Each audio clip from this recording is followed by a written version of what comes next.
नमस्कार, आप देख रहे हैं प्राइम टाइम एक्सक्लूसिव। आपके साथ मैं हूं रवि ठाकुर। क्या पीएम नरेंद्र मोदी का जादू खत्म हो गया है? बीजेपी अब वोटरों की फेवरेट नहीं रही। यह हम इसलिए कह रहे हैं क्योंकि विधानसभा उपचुनाव के जो नतीजे आए हैं उनमें एनडीए या यूं कहें बीजेपी का सुपड़ा साफ हो गया है। इंडिया ब्लॉक की पार्टियों ने जबरदस्त कामयाबी हासिल की है। चुनावी नतीजों ने बड़ा राजनीतिक संदेश भी दिया है जो आने वाले समय की आहट दे रहा है। बीजेपी को वहां भी मुंह की खानी पड़ी जिन राज्यों में उसकी सत्ता है। पहाड़ी राज्यों में कांग्रेस को जबरदस्त जीत मिली है। उत्तराखंड और हिमाचल में कांग्रेस ने 5 में से 4 सीटों पर जीत दर्ज की है। यानी साफ है जनादेश किसके साथ जा रहा है। इसलिए हम कह रहे हैं अयोध्या के बाद अब बद्रीनाथ।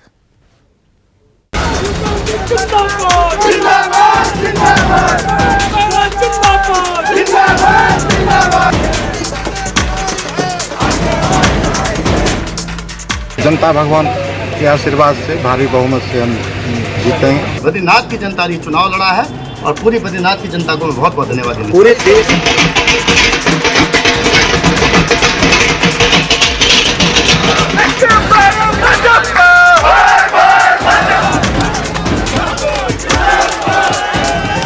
ये विश्वास भाजपा का जनता के बीच का रिश्ता बताता है। जनता ने चुनाव जिताकर भेजा कि आपकी 40 सीटें ये जनता ने तय किया।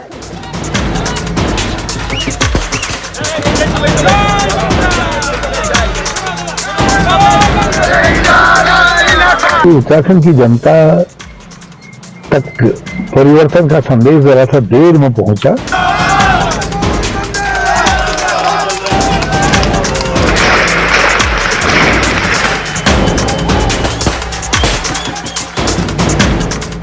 अयोध्या के बाद बद्रीनाथ, बीजेपी का हर जगह से पत्ता साफ।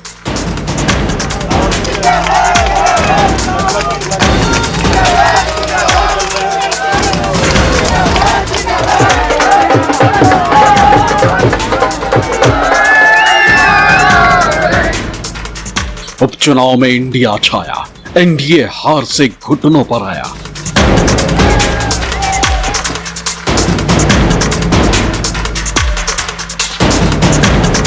दस पर इंडिया, 2 पर एनडीए की जीत। बिहार में निर्दलीय शंकर ने बदली रीत।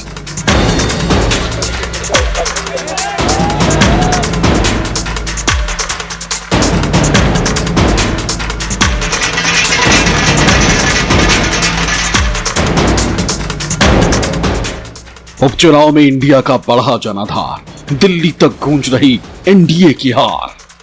चुनावों में इंडिया का शानदार प्रदर्शन जारी। लोकसभा चुनाव के 1.5 महीने बाद विधानसभा की 13 सीटों पर उपचुनाव हुए, जिसमें इंडिया ब्लॉक ने एनडीए का सुपड़ा साफ कर दिया। 10 सीटों पर इंडिया ब्लॉक के प्रत्याशियों ने जीत दर्ज की। देश में किस तरीके से राजनीतिक बदलाव हो रहे हैं, इसका एक बड़ा प्रमाण लोकसभा चुनाव के बाद हुए विधानसभा उपचुनाव में आया है, जिसमें एनडीए गठबंधन को इंडिया गठबंधन द्वारा करारी हार का सामना करना पड़ा है। इंडिया गठबंधन ने अपने नाम 13 में से 10 सीट जीती है और इससे आने वाले दिनों में राजनीतिक बदलाव के संकेत भी दे दिए हैं, क्योंकि आने वाले दिनों में महाराष्ट्र, हरियाणा और झारखंड में विधानसभा चुनाव होने हैं। तो एनडीए सिर्फ 2 ही सीटों पर ही विजयी हुई। बिहार की रुपौली सीट जेडीयू के हाथ से निकल गई। यहां से निर्दलीय शंकर सिंह ने जीत दर्ज की। अब आपको बताते हैं कि कौन सा उम्मीदवार किस विधानसभा सीट से जीता।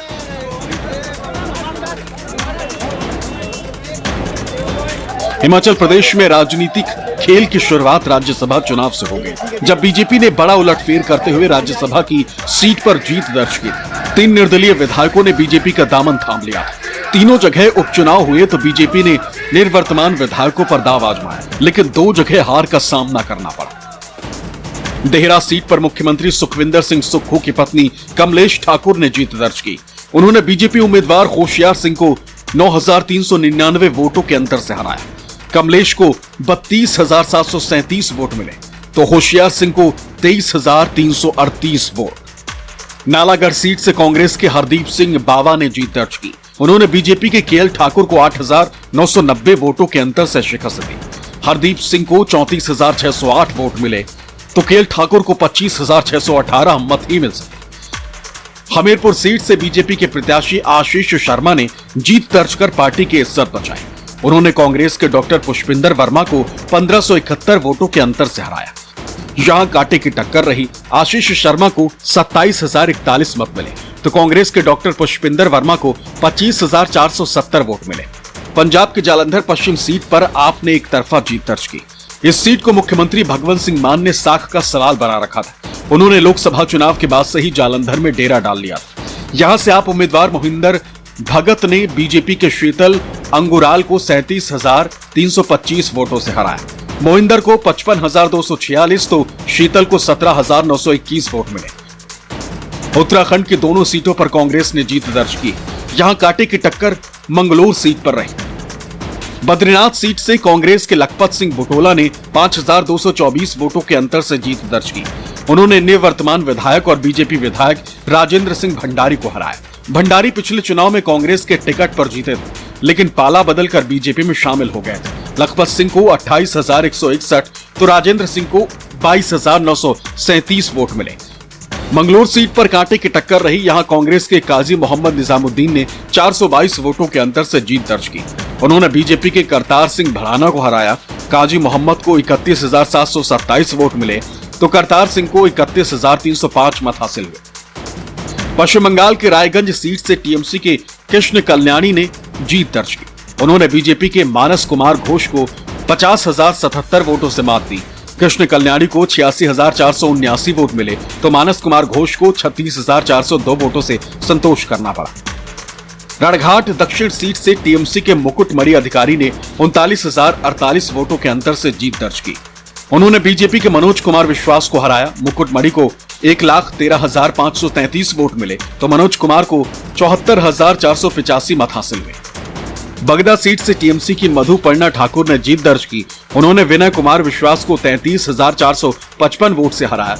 मधुपर्णा को 1,77,006 वोट मिले तो विनय कुमार को 74,251 मत प्राप्त हुए। मानिकटोला सीट से भी टीएमसी ने बड़े अंतर से जीत दर्ज की। यहां पार्टी के सुप्ती पांडे ने बीजेपी के कल्याण चौबे को 55,101 वोटों से हराया। सुप्ती को 72,735 वोट मिले तो कल्याण को 17,664 वोट प्राप्त हुए। मध्य प्रदेश के छिंदवाड़ा की अमरवाड़ा सीट पर कांटे की टक्कर रही, जिसमें बीजेपी के कमलेश प्रताप शाह ने जीत दर्ज की। उन्होंने कांग्रेस के धीर नशा सुखराम दास इनवाती को 3,027 वोट से हराया। कमलेश को 83,105 वोट मिले तो धीर नशा को 80,078 मत प्राप्त हुए। तमिलनाडु की विक्रावांडी सीट पर डीएमके प्रत्याशी अन्नियूर शिव जीते। उन्होंने पट्टाली मक्कल कांची के अंबुमड़ी एस को 65,199 वोटों से हराया। अन्नियूर को 1,18,737 वोट मिले तो अंबुमड़ी को 53,438 वोट मिले। बिहार में पूर्णिया के रुपौली सीट पर बड़ा उलटफेर हुआ। यहां से निर्दलीय शंकर सिंह ने जीत दर्ज की। उन्होंने जेडीयू से ये सीट छीन ली। जीत का अंतर 8,246 रहा। उन्होंने कलाधर प्रसाद मंडल को मात दी। शंकर सिंह को 68,070 वोट मिले तो कलाधर को 59,824 मत मिले। आरजेडी की बीमा भारती तीसरे स्थान पर रही। उन्हें 30,619 वोट मिले। अब आपको बताते हैं कि आखिर 7 राज्यों की 13 सीटों पर उपचुनाव क्यों कराने पड़े। इसमें 10 विधायकों ने पाला बदला, जिसकी वजह से उन्हें विधानसभा से इस्तीफा देना पड़ा। इसलिए उपचुनाव हुए, जबकि 3 सीटों के सिटिंग विधायकों का निधन हो गया, जिससे बाई इलेक्शन हुए। रणघाट दक्षिण बीजेपी विधायक मुकुटमणि के टीएमसी में शामिल होने की वजह से उपचुनाव हुए। रायगंज में 2021 में कृष्णा कल्याणी ने बीजेपी उम्मीदवार के रूप में जीत दर्ज की थी। टीएमसी में शामिल होने की वजह से उपचुनाव हुए। बागदा में बीजेपी विधायक रहे विश्वजीत दास के टीएमसी में शामिल होने की वजह से उपचुनाव हुए। मानिकतला टीएमसी के विधायक साधन पांडे के निधन होने की वजह से उपचुनाव हुए। जालंधर पश्चिम सीट पर उपचुनाव शीतल अंगुरल के बीजेपी में शामिल होने की वजह से हुए। आप विधायक रहे अंगुरल लोकसभा चुनाव से पहले पार्टी बदल ली थी, इसलिए उपचुनाव हुए। बद्रीनाथ कांग्रेस विधायक राजेंद्र सिंह भंडारी के बीजेपी में शामिल होने की वजह से उपचुनाव हुआ। मंगलौर में बीएसपी उम्मीदवार सरवत करीम अंसारी के निधन से सीट खाली हुई, इस वजह से उपचुनाव हुआ। हमीरपुर में निर्दलीय विधायक आशीष शर्मा के इस्तीफे की वजह से उपचुनाव हुए। आशीष बीजेपी में शामिल हो गए थे। देहरा में निर्दलीय विधायक होशियार सिंह बीजेपी में शामिल हुए, इस कारण से इस्तीफा हुआ और उपचुनाव हुए। नालागढ़ में निर्दलीय विधायक कृष्णलाल ठाकुर के इस्तीफे की वजह से उपचुनाव हुआ। अमरवाड़ा सीट से जीते कमलेश शाह कांग्रेस से बीजेपी में शामिल हुए, इसलिए उपचुनाव हुए। रुपौली में बीमा भारती के जेडीयू से आरजेडी में जाने की वजह से उपचुनाव हुआ। विक्रवांडी सीट से डीएमके विधायक एन पुगा झेंती का निधन होने की वजह से उपचुनाव हुआ। महाराष्ट्र में एमएलसी चुनाव में एनडीए ने क्रॉस वोटिंग कराकर इंडिया ब्लॉक को झटका दिया। इसके 24 घंटे भी नहीं बीते, विधानसभा चुनाव के नतीजों ने एनडीए को बड़ा डेंट दे दिया है, जिसके राजनीतिक मायने निकाले जा रहे हैं। आने वाले महीनों में होने वाले विधानसभा चुनाव में इस जीत का असर देखने को मिलेगा, ऐसी चर्चा राजनीतिक हलकों में हो रही। विधानसभा उपचुनाव के नतीजे एनडीए के लिए इसलिए भी चिंता का विषय हैं क्योंकि जिन राज्यों में उसकी सरकार है वहां भी उसे जीत नहीं मिली। उत्तराखंड की दोनों सीटें बीजेपी हार गई। बिहार में भी एनडीए के हाथ से रुपौली सीट निकल गई, जबकि हिमाचल में कांग्रेस की सरकार है, वहां 2 सीटें पार्टी ने जीती है, जबकि बंगाल की 4 सीटों पर सत्ताधारी टीएमसी ने जीत दर्ज की है।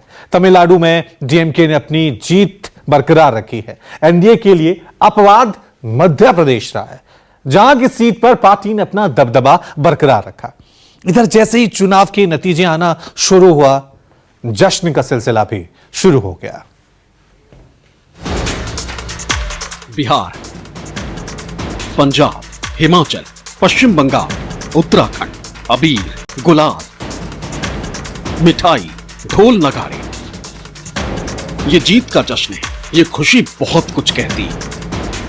जैसे ही प्रत्याशियों ने निर्णायक बढ़त बनाई, जश्न का सिलसिला शुरू हो गया।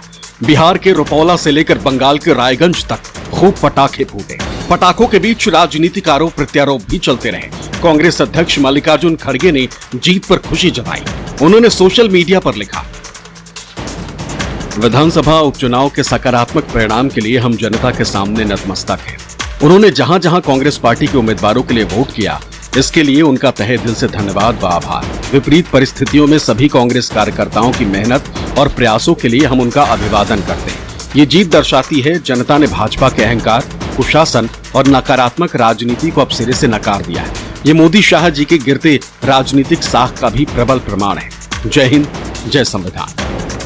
पश्चिम बंगाल में सत्ताधारी टीएमसी ने उपचुनाव में 4 सीटों पर जीत दर्ज की, जिस पर प्रतिक्रिया देते हुए मुख्यमंत्री ममता बनर्जी ने कहा कि ये जनता की जीत है। इनमें 3 सीटें बीजेपी के पास थी, जो अब टीएमसी जीत चुकी है।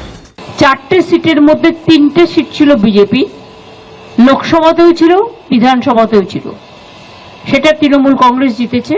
আমি এর জন্য সমস্ত মানুষকে আমাদের কৃতজ্ঞতা, প্রণাম, সালাম, দোয়া যাই বলুন, আশীর্বাদ, শুভকামনা, দণ্ডবত, জোহার সবকিছুই জানাচ্ছি। बिहार में रुपौली सीट पर निर्दलीय प्रत्याशी की जीत हुई तो एनडीए और इंडिया दोनों गठबंधन के नेताओं में हाहाकार मचा। अपने ही गठबंधन को नेता नसीहत दे रहे हैं। तो समीक्षा होगी इस पर। जो लोग धोखा किसी को देते हैं, जो लोग चीट करते हैं, जो लोग विश्वास होते हैं, उनका यही हश्र होता है। नीतीश कुमार जी के साथ लगातार वो रहे और उनको वहाँ की जनता ने गले लगाया, वहाँ की जनता ने अपार समर्थन देकर जिताया और जनता के साथ भी उन्होंने धोखा किया। बिहार की जनता दोनों आदमी से उब चुकी है, एक नया रास्ता ढूंढ रही है और ये रास्ता कांग्रेस दे सकती है एक नए गठबंधन के साथ, क्योंकि अत्यंत पिछड़ी जाति का जो सबसे अधिक वोट है कोसी, सीमांचल, मिथिलांचल में, उनका मोह भंग हुआ है नीतीश जी और आरजेडी से। उत्तराखंड में कांग्रेस ने बड़ी वापसी की है, जहां पार्टी ने उपचुनाव में दोनों सीटें दर्ज की, जिससे कांग्रेस के नेता उत्साहित कह रहे हैं कि अगर ये चेतना पहले आती तो लोकसभा के नतीजे कुछ और होते। उत्तराखंड की जनता तक परिवर्तन का संदेश जरा सा देर में पहुंचा, नहीं तो लोकसभा चुनाव के नतीजे कुछ और होते। लेकिन इन चुनाव में हमने लोगों से कहा कि आप विपक्ष धर्म निभाने के लिए हम मजबूती से और ज्यादा शिद्दत के साथ और शक्ति के साथ उसका निर्वहन कर सका, हमें ताकत दीजिए, और लोगों ने वो ताकत दी है हमको। कहीं न कहीं प्रबंधन की मैं कहूँ बात, या जिस प्रकार सारे विरोधी दल एक होकर चुनाव लड़ने के बाद और जिस प्रकार की मिथ्या बातें वहाँ चलाई गई, निश्चित रूप से हम उस सीट को हमने अपेक्षा की हम जीत नहीं पाए, हम उसकी समीक्षा करेंगे और भविष्य के अंदर वो सीट को भी भाजपा की सीट हो रही है। अभी कुछ दिन पहले 8,000 मतों से हम लोग जीते हैं। व्यक्तिगत कारण भी उसने प्रत्याशी को दिशा में चर्चा करेंगे। पंजाब में जालंधर पश्चिम सीट पर हुए उपचुनाव में आप का धुआंधार प्रदर्शन रहा, जहां पार्टी ने एक तरफा जीत दर्ज की। इससे पार्टी के नेता और कार्यकर्ता उत्साहित हैं। कह रहे हैं कि जो आप पार्टी को धोखा देगा, जनता उसे हराएगी। जो भी आम आदमी पार्टी को धोखा देगा उसको जनता बुरी तरीके से चुनाव में हराएगी, राजनीति उसकी खत्म हो जाएगी। एक नहीं अनेक उदाहरण उठा के देख लीजिए आप। कोई तो मुख्यमंत्री बनने बीजेपी में चला गया था, अपनी सीट नहीं बचा पाया। तो इसलिए इतिहास उठा के देख लीजिए, जो भी आम आदमी पार्टी छोड़ के बीजेपी में गया उसकी राजनीति खत्म हो गई। हिमाचल के 3 में से 2 सीटों पर कांग्रेस ने जीत दर्ज की है। इससे पार्टी के नेता उत्साहित हैं। हिमाचल प्रदेश के मुख्यमंत्री सुखविंदर सिंह सुक्खू ने कहा कि ये धनबल पर जनबल की जीत है। हिमाचल की जनता ने हमें 40 सीटें दी थी। 2022 के चुनाव में 40 सीटें दी थी। हमें 40 सीटों पर हमें दोबारा से जनता ने चुनाव जिताकर भेजा कि आपकी 40 सीटें, ये जनता ने तय किया। पर जिस प्रकार की राजनीतिक खरीदो फरोख्त हिमाचल की राजनीति में हुई है, उसका जवाब जनता ने दिया है। और ये सही संदेश भी है कि भविष्य में कोई भी राजनीतिक दल है इस प्रकार की खरीदो फरोख्त करने की हिम्मत नहीं करेगा। मुझे भी बधाई और मेरे भाई बहनों सबको बधाई, और देरा के जितने भी मेरे मायके वाले हैं उनको बहुत बहुत तहे दिल से धन्यवाद पहले, और उनको भी बहुत बहुत बधाई। और मैं उनकी इस बधाई में उनको और बधाई देना चाहती हूँ। मेरे को लग रहा कि मैं जैसे जैसे विधानसभा क्षेत्र में गई हूँ और मेरे मतलब कि जितने भी सब लोग थे उन्होंने देखा कि विधानसभा कितनी पिछड़ी हुई है, और मैं ये सारा होमवर्क लेकर जाऊंगी और देखूंगी कि कौन सी कॉपी ठीक है कौन सी नहीं है, और उस होमवर्क को दोबारा से करने की कोशिश करूंगी और मुझे सहयोग भी मिलेगा सबसे। वहीं मध्य प्रदेश की अमरवाड़ा सीट पर बीजेपी प्रत्याशी की जीत हुई, इससे पार्टी के नेता उत्साहित हैं। वहीं कांग्रेस के नेताओं ने कहा कि गड़बड़ी करके जीता गया।